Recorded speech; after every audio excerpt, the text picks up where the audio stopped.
I don't think it's bad to look back and admit the truth. I don't think it is. I don't think it makes you a bad person. I don't think it means you care about people less. I don't think it means you are trying to hurt someone. I don't think any of that. We can't value ourselves at our true value and the work we've put in until we compare and contrast it to other people. That dude is not a good man, and I can't fully embrace how good of a man I've become unless I look at how not of good men I grew up around. Next Level Nation, welcome back to another episode of Next Level University, where we help you level up your life, your love, your health, and your wealth. I don't know what's going on. My brain is not connecting very well this morning. I did not sleep very well, so everything is Jeff. If you didn't find that next word, that would have been I was gonna say nation, because that's the thing about it. When you do it so often, you don't think about it. So it's almost like if you said, "Hey, I need you to do it," just off the top of your mind, I need to do the whole thing. I know. It's weird. It's a weird thing. We hope you enjoyed yesterday's episode number 1702. If now isn't the right time, when will it be? Today, for episode number 1703, hopefully we can add some value. Your parents aren't who you thought they were. Okay. Obviously, this is a very potentially heavy episode. And the reason I wanted to do this episode is because many of your intricacies, many of your strengths, many of your positive traits are because of your parents. But also, many of your insecurities, many of your traumas and your triggers, many of your limiting beliefs are probably also from your parents / caregivers / family. I had a moment, Alan, with you, this was a couple of years ago, where you and I were talking about our past. And I was talking about a family that I really, really cared about from my past, a family that I had spent a lot of time with. And I had this moment where I looked back with you and I said, oh my goodness, the whole family was alcoholics. I just never knew it. Mm-hmm. I never knew it. Every night after work, it would be a bottle of wine and a 6-pack of Twisted Tea every single night. I never understood it because they were really good people and they always treated me super well and they were kind and they were supportive and they were awesome. But they had their stuff for sure. Mm-hmm. I just never knew that everybody had their stuff. I remember I went to the doc, so too much information maybe. Well, yeah, I won't say it. I got a procedure done at the doctor's office. And my natural tendency is to let's have a deep conversation. Let's have a deep conversation. Love and it. I had it was great, hyper-conscious conversation. I had a great conversation with the doctor, and I had a moment where I used to think doctors knew everything. Mm-hmm. About everything. Mm-hmm. And they know a lot about some things, just like everybody knows a lot about something. But I had another similar moment where it was like, oh my goodness, you know a lot about what you know a lot about, but outside of that, you probably don't. I think when we're young, we put everybody up on a pedestal, especially our caregivers, because we probably want the amount of certainty needed, and you give yourself that certainty by saying, this person is this, they have it all figured out. And then eventually, when you get to a similar age, you realize that really nobody has it figured out. Nobody really knows what they're doing. You know more about what you're doing today than you did yesterday, but I don't know if anybody really has it all. Nobody has it all figured out. So the goal in today's episode is to look back and just allow yourself to take people off of the pedestal. Because as you get older, you start to realize that maybe you've put in more work than your caregivers have. Best example of this, for me at least, I met my dad for the first time when I was 27, and we met at a diner. We got lunch together. It's a whole story. We'll go into it in maybe a different episode. I don't want to take up too much time explaining it, but I was really nervous that meeting my dad was going to make me hate him more. And I had a moment where I was sitting across from him and I said, "Oh my goodness, you are a child. You're a child, and I have done so much more work on myself than you have ever done on yourself. You could not catch me if you tried. You're a child. You're very underdeveloped. You can barely spell when you text me." It didn't make any sense to me. It didn't land at the time. And then when I started reflecting, it was, oh, you're just somebody who just hasn't done that, just any work on yourself. That's it. And that really helped me empathize more, but it helped me understand more that everybody is going through something. I just don't think we see it when we're younger because we've never really been through the full cycle of growing through something yet. So you don't really know what it's like. So in that moment when I met my dad, there never really was a pedestal. But if you want to talk about removing somebody from the pedestal, that was it for me. I could never look at him the same way after that. Ever. It's talk about a not great first impression of meeting someone. That was huge for me. That was huge for me. I don't know what would have happened if I met him and he was like a doctor or a lawyer or something. I don't know.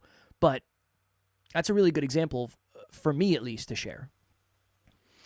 Good for you, man, because what Kevin just did there is call a spade a spade.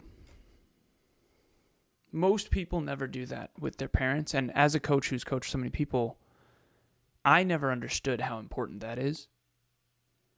Facing your past and seeing it more accurately.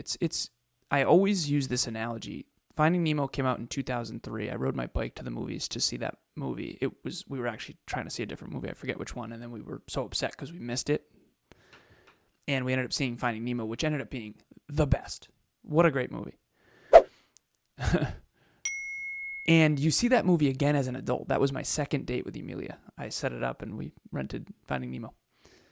She actually texted me last night about some of the texts from our second date. It was really cute. But anyways, so when you rewatch a film that you saw as a kid, as an adult, you see it completely differently.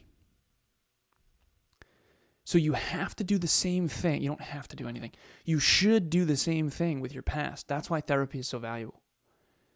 You go back into your past in a safe space that's private, and you can call a spade a spade. Oh, I didn't even realize they were alcoholics. Because when you're a kid, your parents are your heroes, whether it's conscious or not. And I'll never forget, there's this place we get sushi called Kyoto, and next to it is a liquor store. And Emilia and I were picking up sushi. This was probably a year and a half, maybe 2 years ago. And I had this moment where I got super triggered. There was this guy who was clearly wasted, driving in, parks next to us. I never park next to this place anymore. And he gets out of the car and he grabs his little girl. She's this cute little blonde girl. She's dressed in pink and she looks up to him so much you can see it. And he brings her into the liquor store. Comes out with a bottle in a brown bag.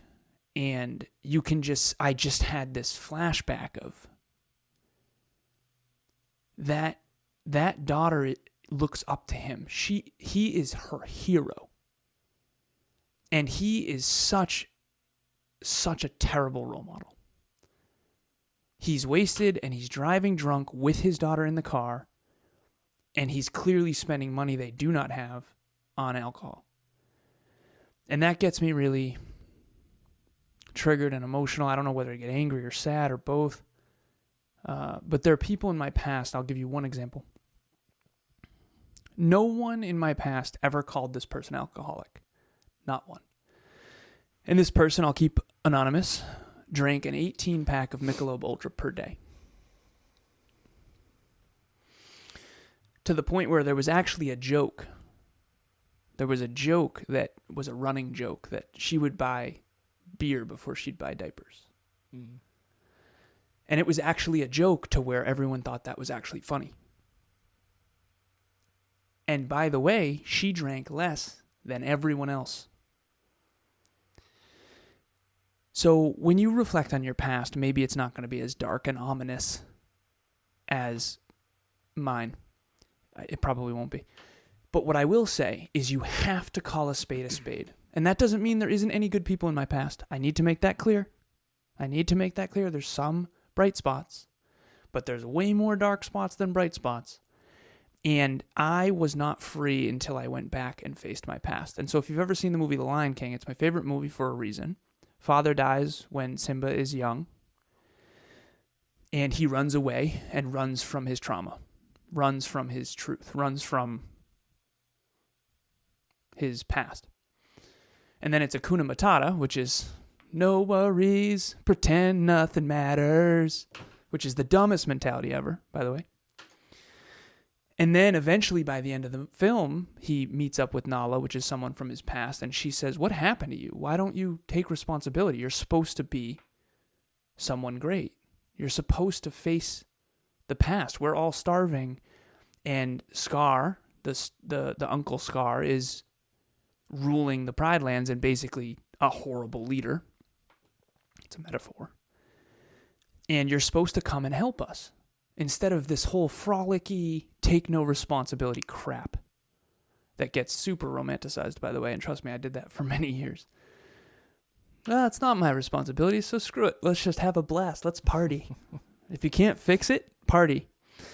Did that for a long time. That doesn't work. So you got to face your past. And so you go back, and Simba goes back, and he's still acting like a little cub. And Scar is lying to everyone, saying, you killed Mufasa, you killed your father. And Simba eventually finds out the truth that Scar actually was the one who killed him. And he stops acting like a cub, and he actually fights Scar. And he has the courage to stand up to Scar and become who he was meant to be. And so, anyways, The Lion King's an unbelievable movie, and it's a metaphor. The reason why it's an unbelievable movie, it's a metaphor for all of us. We're supposed to go back and face our past. You had to go back and face your dad. And if you hadn't, you wouldn't be this man. Yeah, I didn't want to. Next Level Nation, what is happening? If you've thought to yourself, I want to try coaching, but you don't really know where to start, group coaching would be a wonderful place for you. That's really why we created it in the first place. We start a new round every 90 days. So if you're hearing this, go to the website, nextleveluniverse.com, and we have the landing page where you can actually hold your spot right now. Even if there's a group going on right now, you can still lock your spot for the next one. The biggest thing that we've seen is as we get closer and closer to the date, unfortunately, some people end up missing. The group fills up and they can't do it, and then they end up regretting that. So please head over to the website. The link will be in the show notes, and we would love to see you there. Somebody asked me on a podcast, they said, what's the most important thing you've done for your growth? And I said that. See my dad, for sure. Obviously, the years and years and years of self-improvement and that, for sure, and therapy in the past, all of that. But I said, if I could jot it down to, like, what is the most valuable 4 hours I've ever spent, that process, for sure. Because it removes... That's the thing is, whoever you're looking at, let's say it's your parents, they're not any different. Your perspective is different because you understand things differently. That's really what lands for me is I had the opportunity. I was always the kid who, when I became friends with someone, they kind of brought me into their family. All right, I was raised by my mom and my grandmother, not a lot of money, not a normal family. And again, I don't even know what normal is anymore. No, I don't think anybody's normal. Whatever, normal is what you make it, I guess. But I got the opportunity to see a lot of behind the scenes of families. I got the opportunity to be inside of the homes of many people. Now, as I look back, I remember one of my friends at the time who had a problem with alcohol for a while. I don't believe they do anymore, but they did. They used to tell me how their mom used to make their dad sleep in the bathtub when he would come home drunk because he was like a closet alcoholic. Oh, interesting. I never recognized that before. I never knew that. I never saw that. Interesting. Okay, how does that affect you now? Oh, okay. There's other examples of people who were like really, really, really broke, and they made a lot for themselves. But they still, unfortunately, have very scarce mindsets from when they were broke that they pass on to their children. And then their children want to grow and evolve, and they want to do something different, and they want to break free of what they're doing, but their parents struggle to support them in that because they're so used to, no, we grinded and we worked so hard to get us out of that so you wouldn't have to struggle. You wouldn't have to suffer. You wouldn't have to have uncertainty. But it's really hard to recognize that. It's really, really, really hard. This is my honest truth. I don't think it's bad to look back and admit the truth. I don't think it is. I don't think it makes you a bad person. I don't think it means you care about people less. I don't think it means you are trying to hurt someone. I don't think any of that. Now, you don't have to say it publicly, obviously. You don't have to go back to someone and say, hey, upon reflection, this is actually what I think of you now. You don't have to do any of that. But just for your awareness, I think it is super important.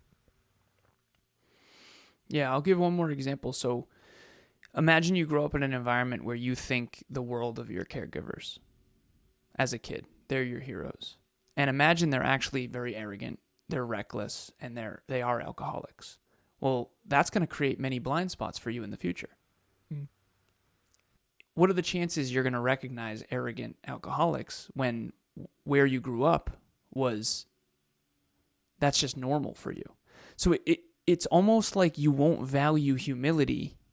You won't even think you're humble because you didn't know that other people weren't. Yeah. It's until Kevin depedestaled his father, until I've gone back to my past and depedestaled everyone and analyzed and assessed everyone on an equal playing field, I couldn't fully embrace my own self-worth. Until you depedestaled him, you couldn't see the full magnitude of how far you've come. It wasn't even depedestaling him. It was because he was never really on a pedestal. It was more just recognizing, here's the thing, and this was a really good lesson for me. I didn't have any perception of him. So the first time I saw him, I saw all of the truth because I had nothing to compare it to. I never saw him when I was a kid.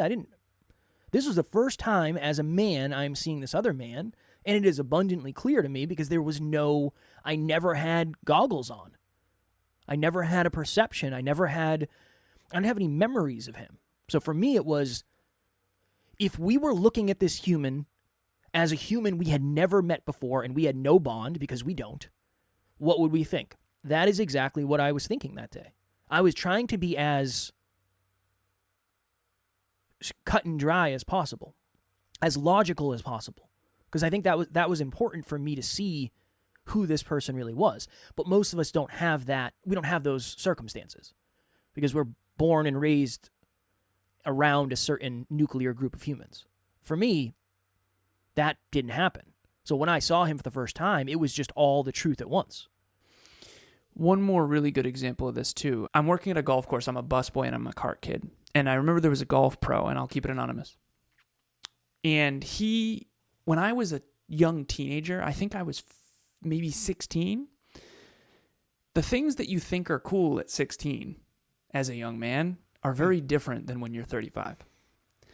So he would talk really, really sexist. He would talk really misogynistic, I guess would be the word. He would say these things about other people that worked there, like these other women that worked there. And he would say, and this guy was married, and he would say these really inappropriate things that when you're 14, 15, 16 years old, you think, oh, that would be so cool to be so cool, quote unquote. When now looking back on those same memories, I'm rewatching the movie of that same memory going, what a dirtbag. And I'm serious. I would never be like that now. He was my age then.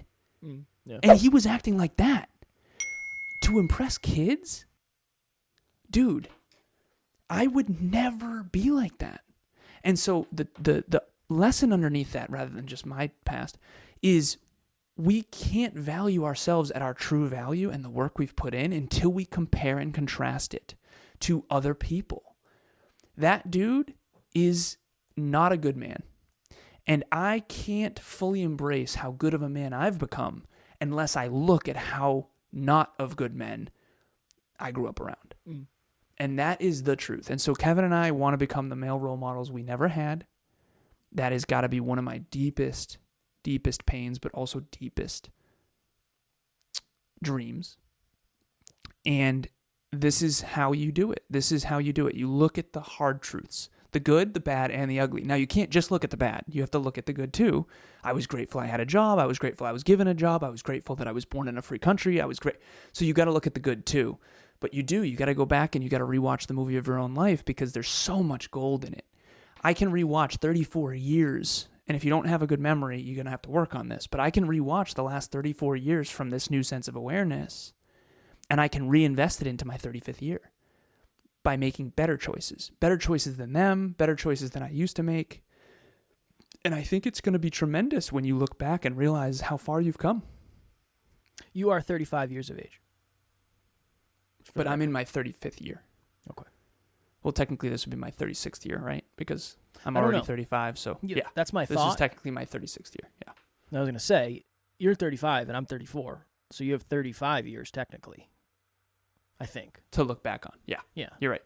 But I don't remember when I was a little peanut, so maybe I have like 30 years. I don't remember. I don't remember a lot. Self-concept comes around anywhere between 12 and 18 months is when you start to look in the mirror and realize, oh, this is Kevin. This is me. Yeah, but I don't remember that. No. You ever see your cats looking in the mirror going, this is me? I'm Fudge? Yeah, I don't know. Yeah. They don't really seem too interested in it. You don't or they don't? They don't. I'm super interested in it. I'm the ultimate cat dad. I'm interested in everything they do. If I could just follow them around all day, I'm going to put a little camera on them. I have 2 cats, man. I am also. No. Mm-hmm. You're not. How many times are you taking your cats to the vet?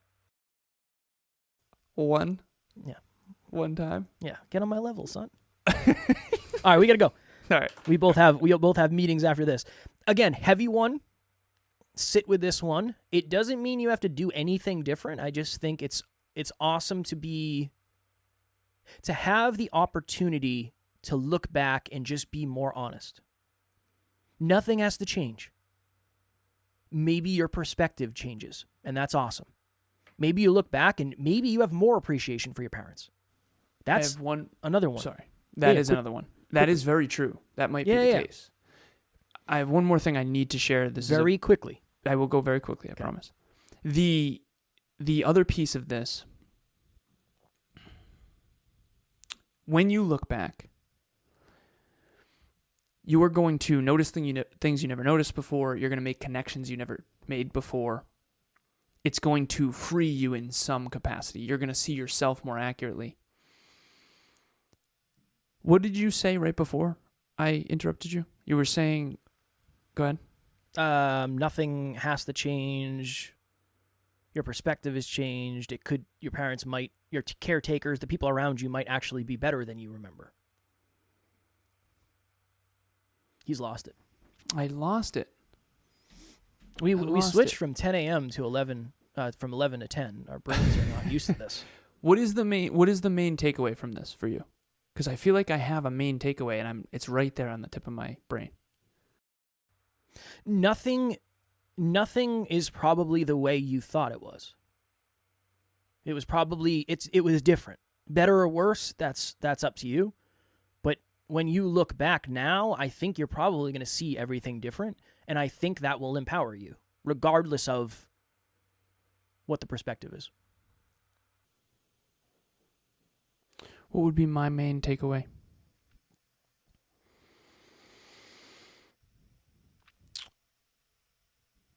You'll understand yourself, other people, and the world more accurately.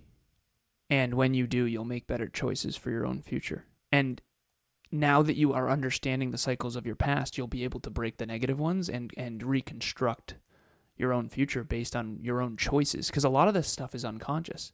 Maybe you didn't choose to overreact like your mom or dad did. But now that you know that's what they did, now you can recognize it in yourself and then change it. Fire. All right.